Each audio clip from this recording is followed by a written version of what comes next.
Trump he is laser focused on getting interest rates down. With the tariffs, there's sort of a competing effect where if inflation is high, the Federal Reserve are kind of forced to keep interest rates high. So we're going to see who wins out on that tug of war.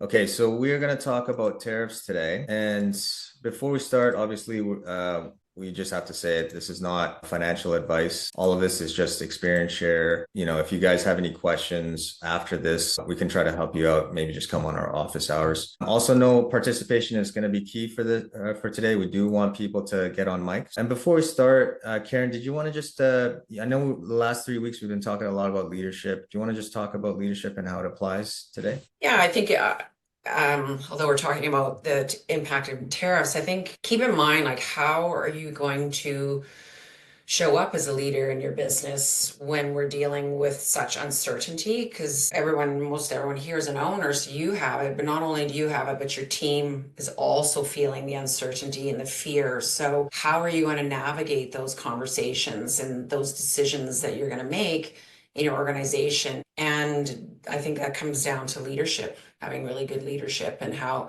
transparent do you need to be? How much do you need to say? Security and reassuring people that they have jobs, things like that are going to be probably at the forefront of a lot of people's minds. Yeah, 100%. Ask yourself that question, and if you can, at the end, just reflect, how are you going to handle this as a leader and with your leadership team?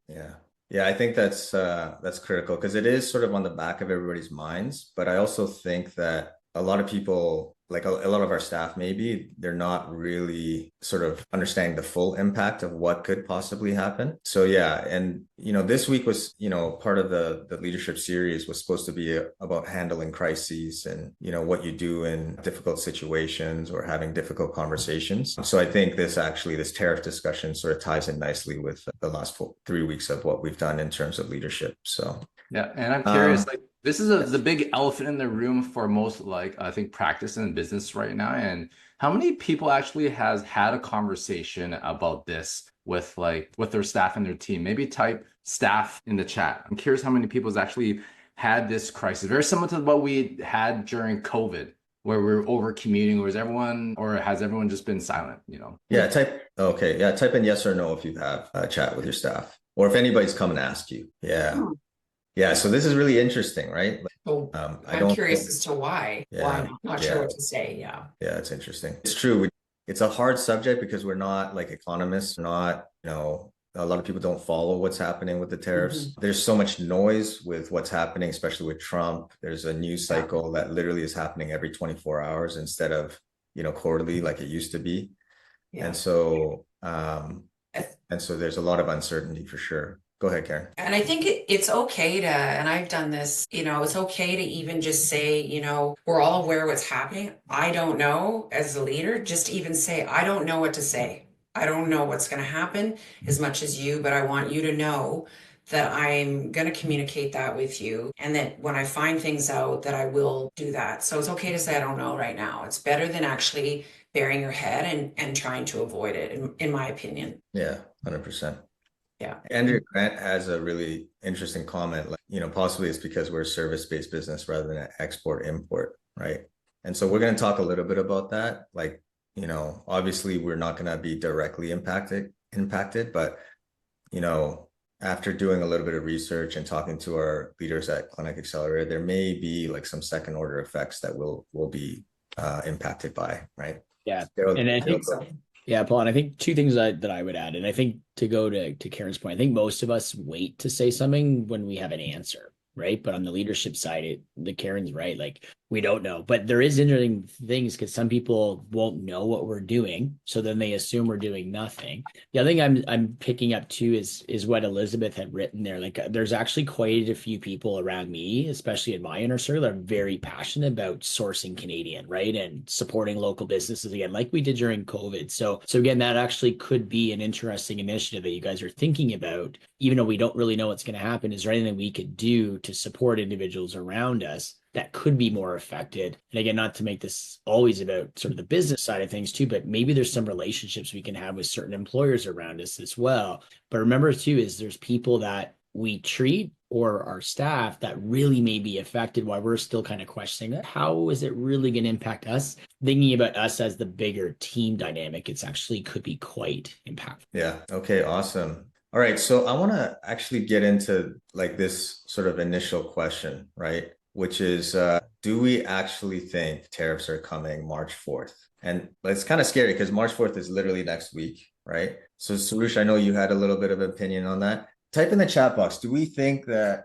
tariffs are coming March 4th? Type in yes or no. Canadian tariffs, right? Or just tariffs as a whole? Yeah. Okay. So just type it right into the chat box. Okay. Sarush, what were you finding? Yeah, I mean, like he had a video saying April 2nd. He's like, I don't want to do it April 1st because he doesn't want people to think it's a joke. But I also think, like, personally, I think this is what I do with like internet companies where I play chicken with them until they give me a better deal. I think this is just a big strategy at the end of the day. He wants people to feel pain to get what he wants. This is like kind of just aggressive negotiation tactics. So hopefully that's what it is and it doesn't actually land. But we'll see. He might have to like push the agenda for a month or two or the pain to come so that he can have more leverage. Could be that. I don't know. Yeah. Daryl, Karen, Rick, do you guys have any other opinions? Like, do you think they're coming? Do you think they're not? I tend to think yes. I just don't know what and how and where. I think there's something that's, I don't know, right now it's just the game of chaos is what the agenda is. Yeah. Yeah, no, I know it's tough. It's hard to answer that question because the communication is a little bit confusing. So I'm not 100% sure either, but I'm going to play a video of a CBC reporting that was just put out yesterday. So let me just make sure I can play the sound too. Can you guys hear? No. You guys share it on your Zoom, Paul. There's an audio setting that you have to click on. It goes share audio. Yeah. Okay. I'm just going to share the audio then. Tariffs. On the question of whether tariffs are coming next week, more confusion from the White House. I was going to do it on April 1st, but I'm a little bit superstitious. So I made it April 2nd. At his first cabinet meeting, U.S. President Donald Trump appeared to announce he's delaying the 25% levy on all Canadian goods scheduled for March 4th. When does it go into effect? April 2nd. April 2nd. Correct. And for everything. But his Secretary of Commerce suggested that March the 4th is still a deadline. Big transaction is April 2nd, but the fentanyl-related things, they're working hard on the border. At the end of that 30 days, they have to prove to the president that they've satisfied him to that regard. If they have, then he'll give them a pause, or he won't. On Parliament Hill, cabinet ministers struggled to make sense of it all. We'll see, one thing we have learned is to take it step by step. I don't think tariffs are a foregone conclusion. There seems to be a blistering amount of new policy, but policy is not policy until it's enacted. The federal government says, as far as it's concerned, nothing has changed. Work continues to shore up security at the border to prevent 25% tariffs from taking effect next week. We actively and aggressively enforce against fentanyl, and we will continue to do so. But Trump's comments are moving markets and alarming premiers. This guy's classic. Every single day he's changing his mind. There are multiple tariff threats against Canada. They're changing days. It's not even totally clear from his statement what he meant. And that may be intentional. Do not react to whatever Trump says, because he says one thing today and another thing tomorrow. Reacting to it actually gives in to exactly what he wants, which is creating chaos and confusion. According to a senior federal government source, Trump's comments left officials confused. Were the March 4th tariffs on or off? They reviewed all the tape from the White House with Prime Minister Justin Trudeau and realized they were, in fact, still on. So, Olivia, what do we know for sure, if anything, about what's happening next? Well, that's a big question. I mean, federal cabinet ministers say they have to take their lead from Trump's signed executive orders, which have the fine details. Aside from March 4th, they're bracing for steel and aluminum tariffs March 12th and imported vehicle levies on April 2nd, both set at 25%. Okay, we'll be watching the calendar. Olivia Stefanovic, thank you. You're welcome. All right. So what did you guys get out of that? Is it still happening March 4th? What do you guys think in the chat? A little bit of chaos. Yeah, that's right. Yeah. Okay. So I think what I got out of it was that likely March 4th, like we just have to go with the executive order. And then the executive order says March 4th. Trump said, we'll go through this timeline. You know, Trump on February 1st signed the executive order. The tariffs were supposed to start February 4th. Then Trudeau on February 3rd called Trump. We got it delayed to March 4th. And then yesterday, Trump had a cabinet meeting. And he basically said not all of them, but some of them would start April 2nd. During that cabinet meeting, Howard Lutnick basically said the tariffs are still on, especially related to any of the fentanyl related tariffs. And that would still happen on March 4th. And then obviously we may get some more tariffs on April 2nd. Okay. And so I think what we have to do is just assume the worst and hope for the best. Right. And March 4th, likely we will start to see tariffs on Canadian goods. Hopefully something happens where Trump says, hey, it was a negotiation tactic and we're, hopefully not going to be experiencing these tariffs. But this is sort of a blanket tariff on all Canadian goods. Okay. There's another one coming March 12th, which is on steel and aluminum. How many of you guys think that tariffs on steel and aluminum will affect your province? Type in maybe your province, like AB, Ontario, whatever. Type in your province into the chat if you think that'll affect your province. Okay. And then on April 2nd, there will be an imported vehicle levy. But something that I found during my research is that there may be reciprocal tariffs as well coming down the line. Okay. Does anybody know what reciprocal tariffs are? Okay. So an example of a reciprocal tariff is, let's say, Canadian banks. So I don't know if you noticed, but when you go to the US, you see TD Ameritrade, you see Bank of Montreal, you see all these Canadian banks in the US, and they're free to open up their banks there, no problem. But Canada has restrictions for US banks coming into Canada. And so what Trump is basically saying is that there's a ton of these sort of, unequal sort of restrictions around US businesses being able to go in Canada. And so there may be extra tariffs related to those types of industries. So a good example is banking, but another good example is telecommunications, right? We don't get a lot of American, mobile services here in Canada because of the restrictions, right? And so if that starts to happen, then yes, we will start to see a lot of impact that way. Okay. And then this is just a chart of, I asked ChatGPT, like, which provinces would be impacted the most? And it looks like Alberta, Ontario for sure. But I think every province will be impacted we start at medium to high. So it's not like every province won't get impacted. Well, I think that's the thing. It's going to affect every single province. It may affect either directly or indirectly. Every province will be affected. Yes. Yeah. And Evan brings up a good point. If you look at what happened yesterday when Trump accidentally said April 2nd, what happened to the Canadian dollar? The value of the Canadian dollar spiked up. Okay. So the opposite may be true, right? Where if these tariffs go into play, then the Canadian dollar might actually go down, right? And what does that mean? Exports get more expensive, not just because of the tariffs, because of the value of our dollar. Everything becomes a lot more expensive. And so again, it's very rare that us in healthcare, we actually have to think about these macro events, right? But this is start to impact us if the tariffs actually get applied. It affects everybody's purchasing decisions. 100%. And that includes your patients and your clients. 100%. Right. And job losses across all the different sectors, right? Sectors, industries, all of that sort of stuff. Has benefits. Yeah.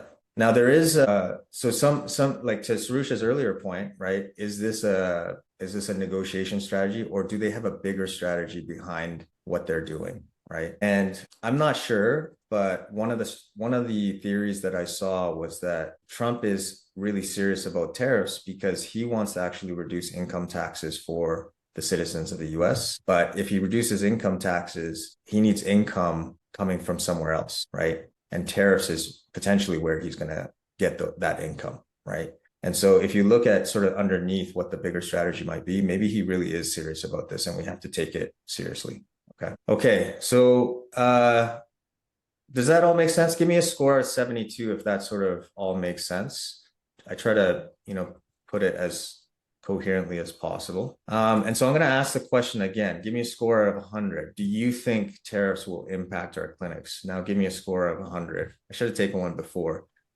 but just type in the score that you think. Okay, so a lot of high scores, 80, 100, 90. And so I kind of want to pause here and have a little bit of a discussion so that we can maybe just see what other people's thoughts are. And to the panel, if you guys can find people to put on mic, that would be great. But maybe I'll start with you, Sarush. What do you think the most immediate impact of tariffs will be on our clinics? And type into the chat, guys. What do you guys think the most immediate impact will be to tariffs on our clinics? Type it right into the chat. I think that the two probably fastest impactful things is going to be the jobs, which relates to the benefits, and the inflation, just because, so the jobs, so there's already actually companies I'm seeing, they're doing these mass layoffs in preparation for possibly something like this happening. They may recall those people if obviously everything's good, but this is what happened kind of the last round. There was some quote unquote recession like risk, or that was the sentiment in the market. There's a lot of these layoffs that happen in the tech industry. That's kind of, you see that happen pretty quickly. So, and the more of those people that, again, don't have the jobs, less benefits, less spending at the clinic level. And I think what you'll see in your scoreboard is PVAs dropping.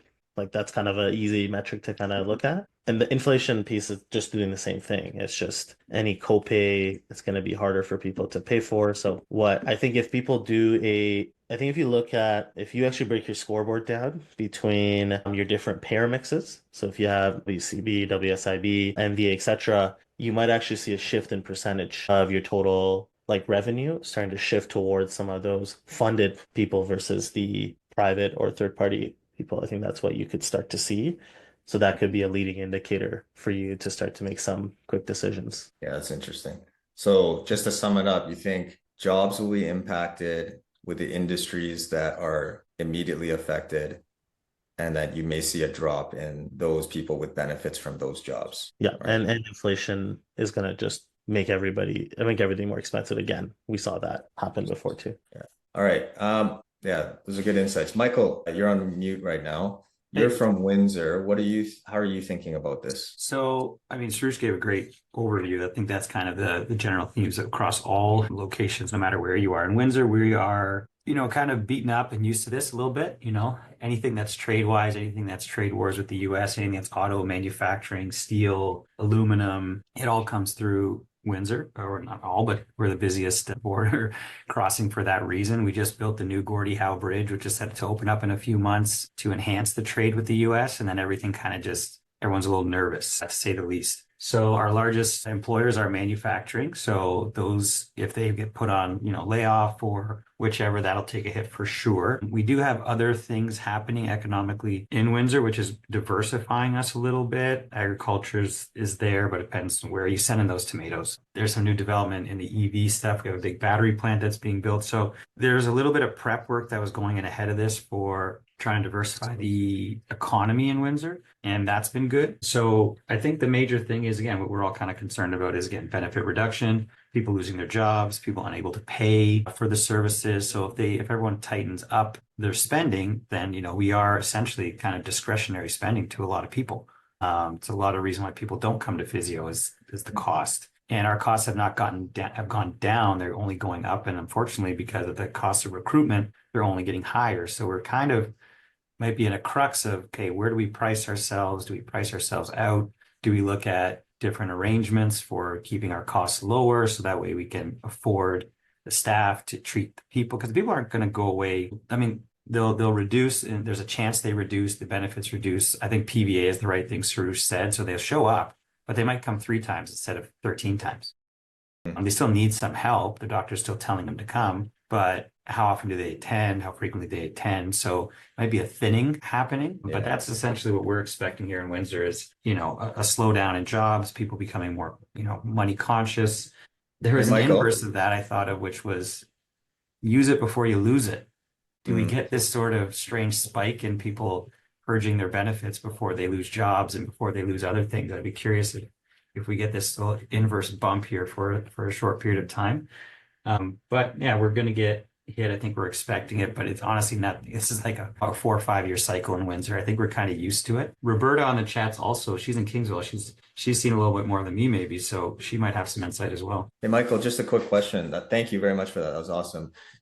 Have you heard anything from some of the industries in your neck of the woods, like in terms of their plans if tariffs actually get deployed? Yeah, so we have large employers, and they usually have, what ends up happening here is, okay, well, we got a plant in Texas, we got a plant in Arizona, we got a plant here. Like if you have a plant in Windsor, you're not a solo. There's only so many small shops. They all feed bigger shops. So it's not auto manufacturing like a GM plant, which we already lost, 20 years ago. It's all the filler. It's all the people who fill those plants, the tool and mold, the ones who are doing the work for, there's a large seatbelt company here in Windsor, right? And then you have the larger conglomerates like Magna, but they're all over the place. Essentially what kind of happens is, I think they built some resiliency too, but they pivot. So they might send stuff to the US. They might move their operations to the US more so, which I think that hurts us in the longer term, right? Because once they step away from us, the likelihood of them coming back is going to be very rare. So the immediate might actually be a little muddled for us, where I'm a little bit more concerned about if someone just says, okay, well,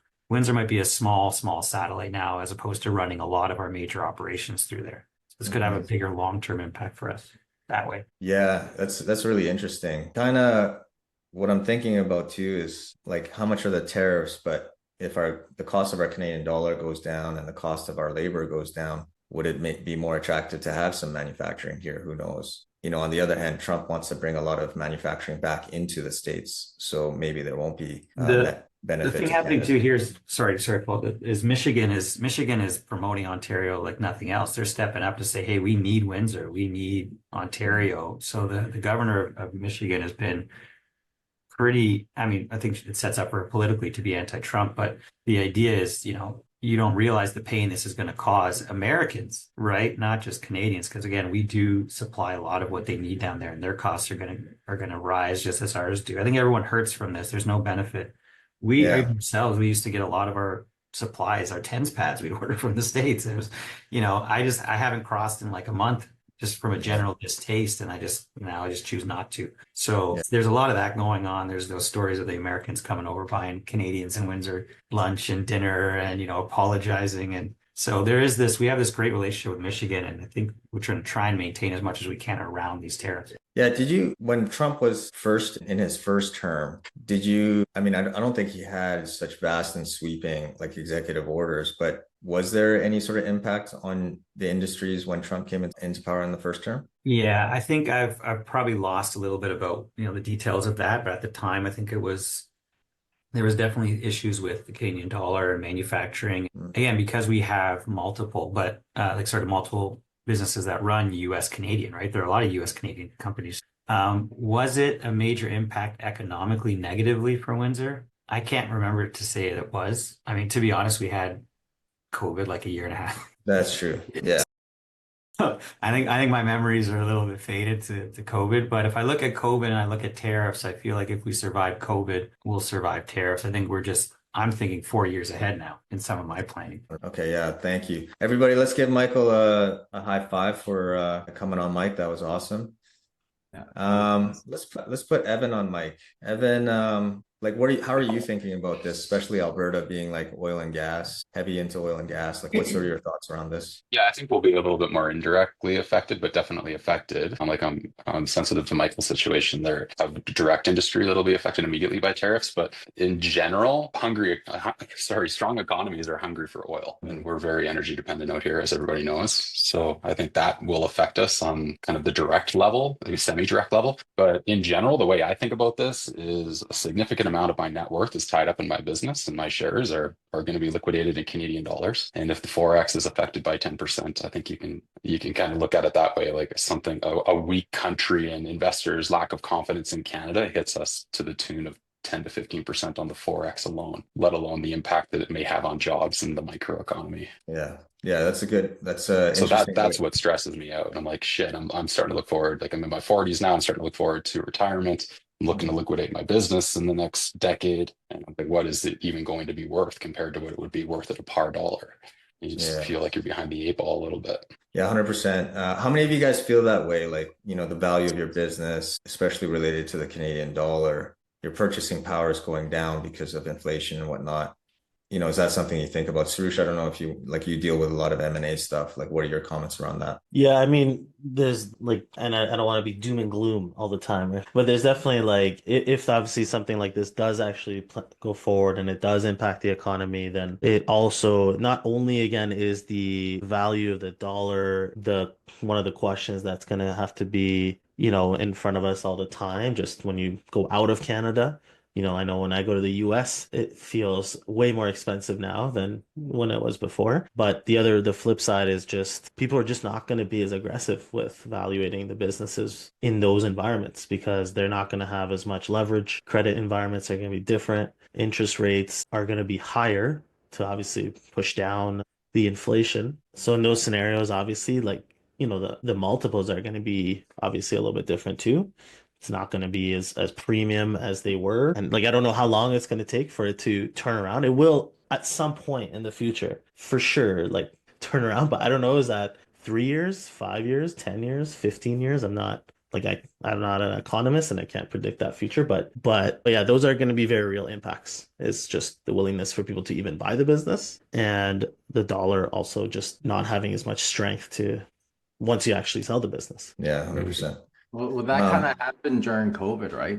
When that was the time when everyone wanted to like get out of the business, right? And then the big consolidators were just picking like clinics up where it was like lower, right?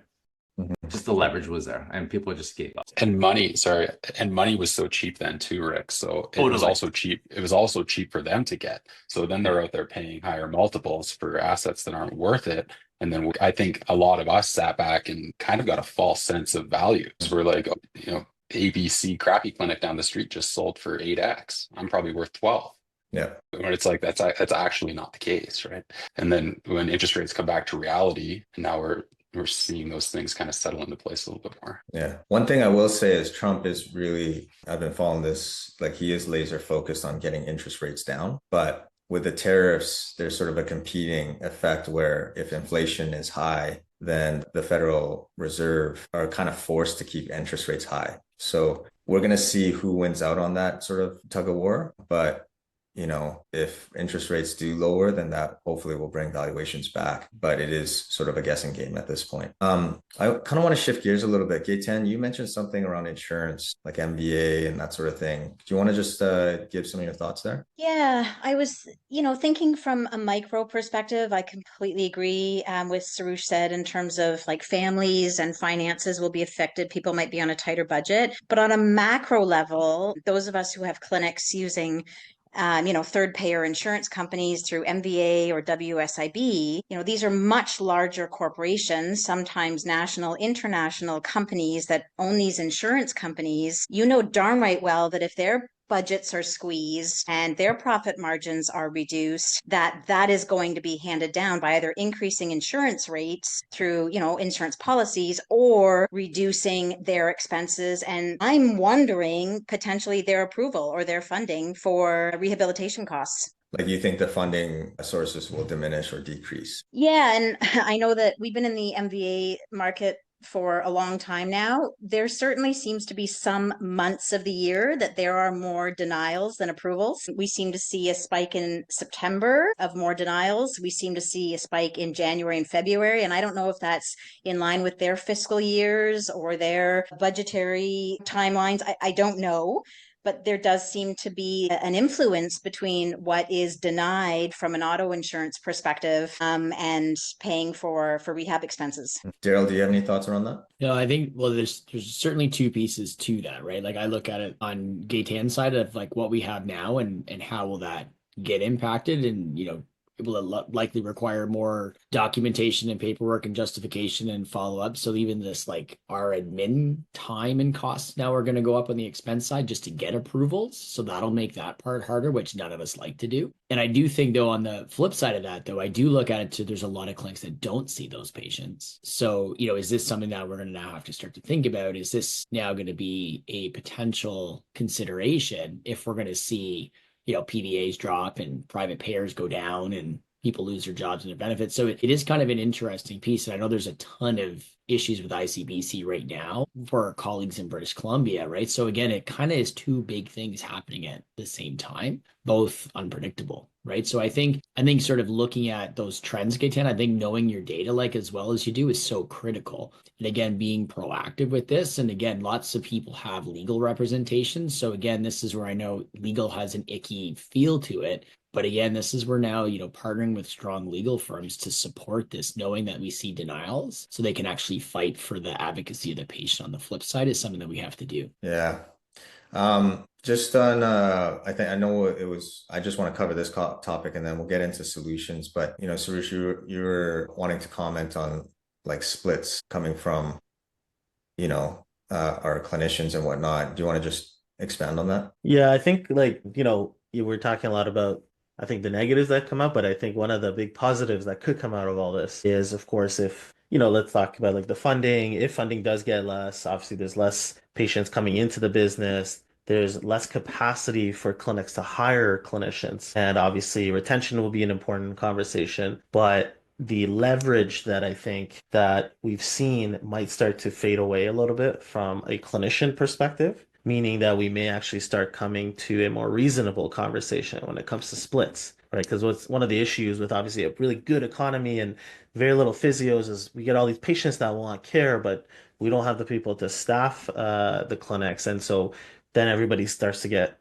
competitive and, okay, I'll give you 65, I'll give you 70%, I'll give you 75%. Like there was, even I've heard 80% like out there, like, which is insane. So I think that conversation actually is going to start shifting gears. And I've talked to some owners in different markets. That's already actually had a bit of an impact just over the last year where, I had somebody ask, like, do you feel like the splits are actually like a little bit more reasonable? Because people aren't coming in asking for these crazy numbers as much. So I think we're kind of seeing that shift, which is good. Again, of course, pros and cons for any economic change, but that's one of those things that maybe we have a little bit more control of over the next little bit. So something I agree, Suresh. I think this is the opportunity, right? Where like recruitment is going to get a lot better for the clinics that are strong and so around and running a really good business, right? Yeah. This is what we saw in COVID, right? Where a lot of clinics that were not running, up to snuff, not running their systems, their process, their culture, like doing the things that, hopefully our most of our accelerator clinics are doing, right? Those clinics that were not doing those things started losing clinicians like crazy, right? And there wasn't a lot of jobs out there. And so the clinics that were doing really well, a lot of our clinics in CA, they're the ones that picked up all those extra clinicians, right? And so just like COVID, this is a little bit of a slow moving or maybe even fast moving crisis where COVID was just immediate like that. But this is a little bit of a slow moving crisis. We can do things that are within our control. We can double down on our business. We can double down on our people. We can do things to help prepare for this potential crisis, okay?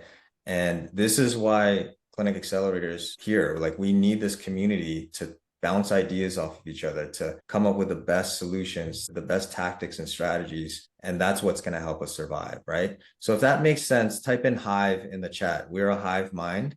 We're going to share ideas. We're going to do things to help, everybody in the community. Okay. And this is really important. This is why it's important not for us to not, keep our solutions to ourselves. We got to share that because realistically speaking, we're still a small portion of the entire community. Like when you look at the industry in Canada itself. And so it's okay to share these sorts of things. Okay.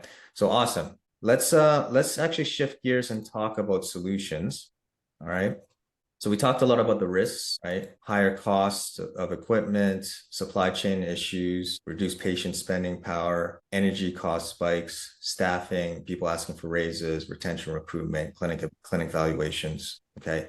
These are all risks that we've spoken about. I want you guys to type in the chat, which one are you most concerned about? And then we'll get you on mic. So panel, I want you guys to choose someone to put on mic. And let's actually talk through some of the solutions that we can have to each of these 5 potential risks. Okay, so type in the chat, which ones concerns you the most, right? Type in the chat and then panel, if you guys can choose a couple people, that would be great. This is interesting. Okay, so let's start with you, Daryl. Who do you want to put on mic? Yeah, let's put Amber on mic. She's sort of looking at the reduced spending power. All right, so bad at this. Did you find her? So, all right, let's go with Amber. So reduce spending power. Let's go ahead, Daryl. Yeah, go ahead, Amber. What are you thinking? Because you're around the corner from me in Ontario. Yeah, so I mean, we're a steel town, right? Big manufacturing sector, and I'm concerned that people are going to lose their benefits, or just they're going to be worried about losing their benefits, and so they're not going to want to use them. They're going to save them. They're not going to want to pay out of pocket. So I feel like we might see reduced PVA for sure, and maybe even reduced assessments. And to be honest, we had a situation, like I bought my clinic from the previous owner, so I didn't start up the clinic. The previous owner retired, and I bought it in 2007. And in 2008, there was a huge market crash, and I had to like refinance because I was, expecting to pay off my business loan in a few years, and couldn't do it because at that time there was also reduced patients coming in because of the economy. Yeah. And I think if you look at what you've kind of identified, right, is drop in assessments and obviously PVA being a challenge. I think this is sort of where we have sort of this collective strike now is, what would be your first sort of approach now as a potential solution with your prediction? Because they both may be very well accurate. Yeah. So I'm all ears to hear what other people want to suggest. But I know we really have to keep our reputation and let people know that we're here for them through this crisis, that their health is still important, that, they're going to get better with if they follow their treatment plan and don't, cut out visits, etc. And also, marketing our other services more as well, so that people are willing to try out osteopathy or massage therapy where they were just 100% coming for physio before. Those are some of my ideas just off the top of my head. Yeah. Everybody type in the chat box, like, what would you do if there was reduced spending power of clients? What would you do in your business to try to offset this reduced spending power? Type in the chat. Yeah. And I think, and on that note too, Amber, like this is sort of the part too where I think we all kind of foresee, right? So right now, most of you guys, and I know you're typing something else in the chat, I was going to ask, like, you already know you have clinicians who struggle with people from a financial perspective. So now if we know that our clinicians may already be worried about things from their own financial impact, it's going to come down the kind of the pathway. So one of the things that I'm thinking about right off the top of my head is like get right into our regulatory standards and find out like what are we allowed to do when it does potentially come to thinking about, can we offer programs? Can people pay in advance? Can we allow discounts? And again, it's going to be very dependent on which jurisdiction you're in, what regulator you're responsible for. So again, you have to think about that because they're obviously going to still protect the public as their main priority. But I think the other thing too, though, is this is twofold for me. We talk about we have multidisciplinary clinics, but we all know we're not interdisciplinary well enough. This to me now is a great opportunity to really start thinking about how are we educating, mentoring, and coaching to really utilize the full spectrum of the team that we have. And it's not going to be just with a sign on a door, right? And then again, what is our marketing strategy in anticipation of assessments dropping? Because utilization goes down, what's our strategy there, right? We also know too, as people get a little bit more concerned, our cancellation rate may go up. Have we done the appropriate training with our front desk so they actually know how to respond to a cancellation call? Do we have the ability to reschedule them still? So again, I think there's a lot of operational pieces that we can look into. But the other question I had, there's lots of good stuff in there, but how many of you guys are on Sanjeev's monthly sprint? Just type sprint in the chat, because this is a piece of support that we now offer in order to make sure that we can help you guys with whatever that strategy is you're looking for in that month. Okay, so just keep an eye on that. And if you want to know about the sprint, put a question mark. And then I'll follow up with you guys afterwards. Yeah, awesome. I love what I'm seeing in the chat. Double down on marketing, double down on Google Ads, workshops, process, working on clinician efficiency, the cross-referring, right? Like we have control over all of that shit, right? And so we just make that better. 1 or 2%, like as Karen says, 1% every day or 1 or 2% in each of those processes. That's going to add up to 10, 15, 20% of increased revenue, right? So it's critical that you guys start thinking about this stuff. And one thing I just want to add is that you don't need to wait for whatever happens with Trump to actually execute and implement. Every one of you right now, you guys should like be doing this like now and like just doubling down on running a good business, which means double down on the operations, double down on the marketing, double down on the recruitment, double down on all these things that you should be working on every single day right now. So whether it happens or not, your business will be flying, right? And then whatever opportunities come up where, hey, you could scoop up that recruitment, or maybe you could buy out that clinic that is going to shut down, or that solopreneur and roll up within your business. There's going to be opportunities available, but you have to like position yourself today as a really strong business and a survival of the fittest. Yeah, 100%. Put fittest in the chat box if that makes sense. I'm gonna, just for the interest of time, I want to get through all of these because we still have to do the prize at the end. So Karen, what would you do for a higher cost for equipment and supply chain disruptions? What would you do to help alleviate that? I mean, I would probably just do an inventory, look at the suppliers and the costs, and what do we actually really need? What is a need? What is a want? Where can we cut those expenses? If we want to buy Canadian, then maybe switching to a different supplier. I think, to me, that's one thing, certainly. I think I'll just add this. The biggest thing I feel that you need to do is invest in your people, double down on what we talked about at the very beginning, get everybody back aligned. What is our North Star? What are we about? Who are we? How do we behave? Create trust, transparency through communication and coaching with your team so that people feel stable, safe, and secure when they're coming to a place they spend more time than they do at home.